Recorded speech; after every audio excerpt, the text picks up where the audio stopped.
Hello friends, welcome to our official channel the goal achiever.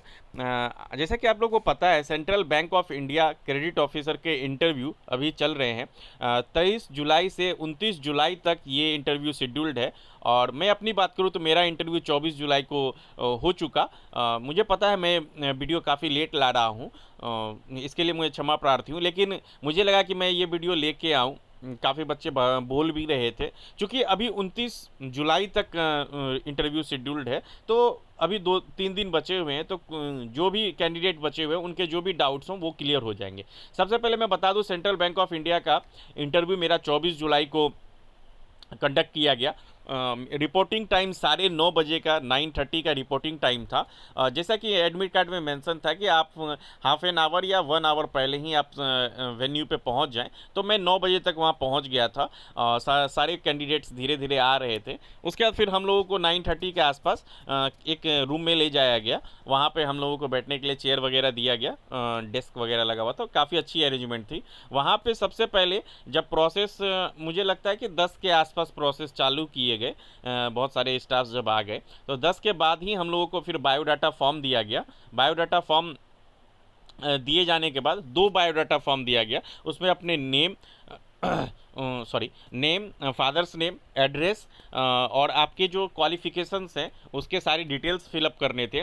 उसके बाद second page में उसमें लिस्ट ऑफ डॉक्यूमेंट्स था। जो भी आपने डॉक्यूमेंट्स आप लेकर आए हैं, जो आप अटैच करने वाले हो, जो उसके सारे लिस्ट लिखने थे। अगर मैं डॉक्यूमेंट की बात करूँ तो आप 10th के मार्कशीट, 10th के सर्टिफिकेट, इंटर के मार्कशीट, इंटर के सर्टिफिकेट और ग्रेजुएशन के मार्कशीट और सर्टिफिकेट आप लेके जाइए। अगर आप पार्ट वाइज, अगर सेमेस्टर वाइज है तो सेमेस्टर वाइज, और अगर आपके ईयरली बेसिस पे है तो ईयरली बेसिस पे आप लेके जाइए। हमारे में चूँकि मेरे पार्ट थर्ड के मार्कशीट में सारे part one, part two, part third सारे के मार्क्स दिए हुए थे, तो पार्ट थर्ड के मार्कशीट लेकिन मैं सारा ले गया था। तो आप भी सारे सेमेस्टर वाइज या ईयरली बेसिस है तो आप लेकर जाइए। और मेरा मास्टर्स भी था तो मैंने मास्टर्स के भी मार्कशीट और सर्टिफिकेट ले लिए थे।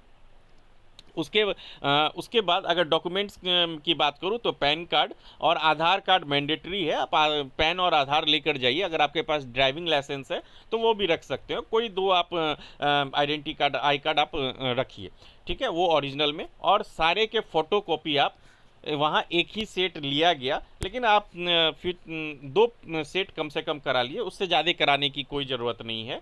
10th के मार्कशीट और सर्टिफिकेट, इंटर के मार्कशीट और सर्टिफिकेट, ग्रेजुएशन के मार्कशीट और सर्टिफिकेट, और अगर आपने हायर एजुकेशन ग्रेजुएशन के बाद मास्टर्स किया तो उसके सर्टिफिकेट और मार्कशीट के फ़ोटोकॉपी करवा लीजिए। दो दो सेट करवा लीजिए। उसके बाद फिर आधार कार्ड, पैन कार्ड के करवा लीजिए।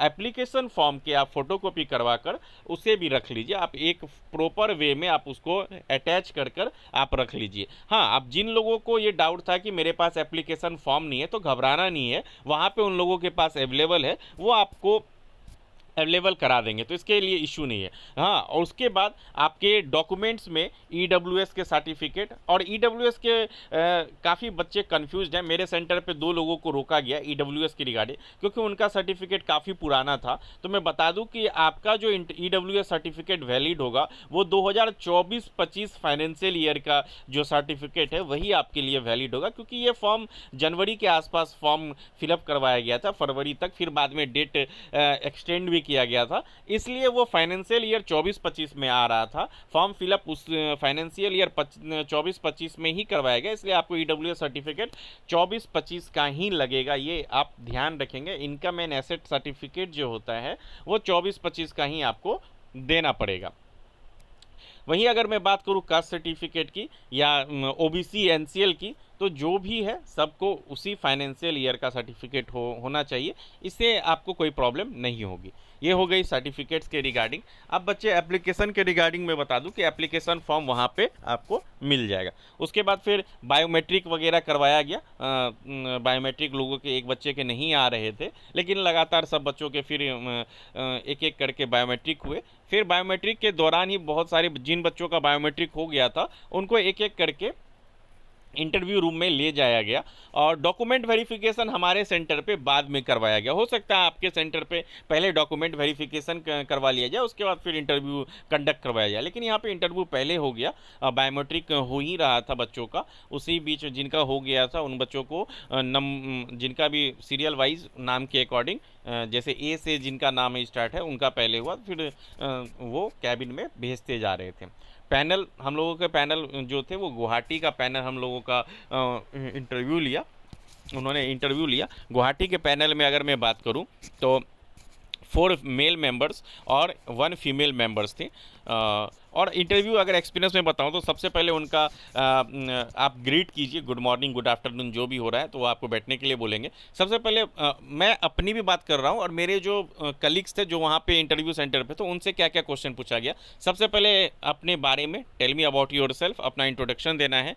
उसके बाद आपके एकेडमिक्स में अगर गैप है तो गैप से, मेरा गैप था तो काफ़ी रिलेटेड क्वेश्चन पूछे गए, गैप से रिलेटेड क्वेश्चन पूछे गए। आप बैंकिंग जॉब में क्यों आना चाहते हैं, ये एक सवाल था। ये टफेस्ट जॉब है, आप प्रेशर में क्यों आना चाहते हैं, आप दूसरे सेक्टर में भी जा सकते हैं, ये उनका सवाल हो सकता है। आपके एकेडमिक्स, अगर आपका जो सब्जेक्ट्स है, मेरे सब्जेक्ट से रिलेटेड काफ़ी मेरे सब्जेक्ट से रिलेटेड, चूँकि मैंने मैथ्स में मास्टर्स किया है तो मुझसे मैथ्स से रिलेटेड क्वेश्चंस नहीं पूछे गए।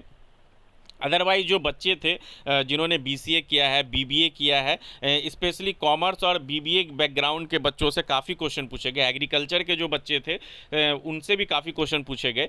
तो एकेडमिक अगर आपका जो भी सब्जेक्ट्स है उससे भी आप क्वेश्चन एक्सपेक्ट कर सकते हो, कोई फिक्स नहीं है कि आप, उनका पैनल का मन है कि वो आपसे क्या पूछेंगे। तो एकेडमिक से क्वेश्चन पूछे गए। उसके बाद मुझे सिचुएशनल बेस्ड क्वेश्चन पूछा गया कि अगर आप टीम लीडर हैं और आपके जो कल आपके अंदर काम करने वाले लोग अगर आपसे नाराज़ हैं, आपके साथ काम नहीं करना चाहते, तो आप उसको कैसे हैंडल करेंगे। आप एज अ टीम लीडर अपने आप को कहाँ देखते हैं, आप बैंकिंग जॉब में ही क्यों आना चाहते हैं, ये सब क्वेश्चन पूछा गया। कोविड के दौरान बैंक ही सिर्फ वर्क कर रहा था, काफ़ी ऑर्गेनाइजेशन बंद थे, फिर भी आप बैंक में आना चाहते हैं, ये तो मरने जैसी बात हो गई। ये सब क्वेश्चन पूछा गया, सिचुएशनल बेस्ड और क्वेश्चन दिए गए। अगर मैं बात करूँ तो आईटीआर के बारे में पूछा गया। उसके बाद फिर इंटेंजिबल एसेट्स के बारे में पूछा गया, मॉनेटरी पॉलिसी से रिलेटेड क्वेश्चन पूछे गए। उसके बाद कुछ योजनाओं से रिलेटेड क्वेश्चन पूछे गए।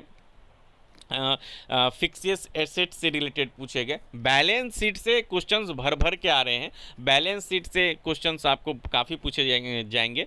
मुझे सॉवरियन गोल्ड बॉन्ड से रिलेटेड क्वेश्चन पूछा गया और मॉनेटरी पॉलिसी से रिलेटेड क्वेश्चन पूछा गया, एलएएफ से रिलेटेड क्वेश्चन पूछा गया। तो बहुत सारे क्वेश्चन पूछे गए। स्पेशली आप बैलेंस शीट से रिलेटेड आप पढ़ लीजिएगा। और उन्होंने पूछा था एक क्वेश्चन, मुझे तो याद नहीं आ रहा कि ये एसेट साइड में आता है या लायबिलिटीज साइड में आता है। इस तरह के क्वेश्चंस आपको, सिचुएशनल बेस्ड क्वेश्चन आपको मिलेंगे। तो पैनिक नहीं होना है, एकदम आराम से। देखिए, कोई ज़रूरी नहीं है कि इंटरव्यू में आप सारे के सारे जवाब दे ही दोगे। कुछ बच्चों से और भी अलग अलग टाइप के क्वेश्चन पूछे गए। कुछ बच्चों से काफ़ी योजनाएं वगैरह भी पूछी गई। अब जैसे मुझसे एक करंट अफेयर्स का क्वेश्चन भी पूछा गया था, जो आरबीआई के गवर्नर से रिलेटेड क्वेश्चन था। जो अभी न्यूली एक लेडीज़ जो पूनम गुप्ता शायद है, उन्होंने जो उनका अपॉइंटमेंट से रिलेटेड क्वेश्चन पूछा गया था, डिप्टी गवर्नर अपॉइंट हुई हैं। तो इस तरह के क्वेश्चंस पूछे गए थे। तो आप एकदम चिल हो के, अगर आपको जवाब नहीं आता तो आप वहाँ आंसर ना दें, सॉरी कह दें, उसके बाद फिर आगे बढ़ें। आपको एक्चुअली इंटरव्यू जो है आपके कॉन्फिडेंस को देखता है कि ये बच्चा प्रेशर को झेल पाता है कि नहीं। आपने एग्ज़ाम पास करके आप आए हैं तो आपका उन्होंने नॉलेज चेक कर लिया है, सबसे पहली बात। तो आप चिल होकर जाएं। आगे जब आप इंटरव्यू वेन्यू में जाएंगे तो सभी बच्चों से जब मिलेंगे तो आपका मूड वैसे ही काफ़ी हल्का हो जाएगा, आपकी जो डर थी वो ख़त्म हो जाएगी और बहुत अच्छे से आप इंटरव्यू दोगे। अगर आपको फिर भी कोई डाउट हो तो आप कमेंट बॉक्स में कमेंट कीजिए। मैंने अपना एक्सपीरियंस दिया, मैंने लगभग क्वेश्चंस के जवाब दिए। एक दो क्वेश्चंस के जवाब मुझे नहीं आते थे तो मैंने सॉरी कह दिया। और बीच बीच में उन्होंने मुझे कहा भी कि आप टफेस्ट जॉब में क्यों आना चाहते हैं। तो इस तरह के रिलेटेड क्वेश्चंस उन्होंने काफ़ी पूछे। तो मैंने जो भी जवाब था, मैं जवाब नहीं बताऊँगा, मैंने जवाब दिए। आप अपने तरीके से जवाब दें। तो ओवरऑल काफ़ी अच्छा एक्सपीरियंस रहा। और अगर आपके आपके इंटरव्यू हो गए तो आपको आपके क्वेश्चंस कैसे पूछे गए और टेक्निकल इश्यूज़ वगैरह आए या नहीं, मेरे इधर कोई टेक्निकल इश्यूज़ नहीं आए। तो हर एक चीज़ का आप लोग भी रिव्यू दे सकते हैं। और अगर आपको कोई भी डाउट हो तो आप कमेंट बॉक्स में कमेंट कीजिए, मैं आपके जवाब ज़रूर दूंगा। Thank you for watching, keep watching our videos, all the best.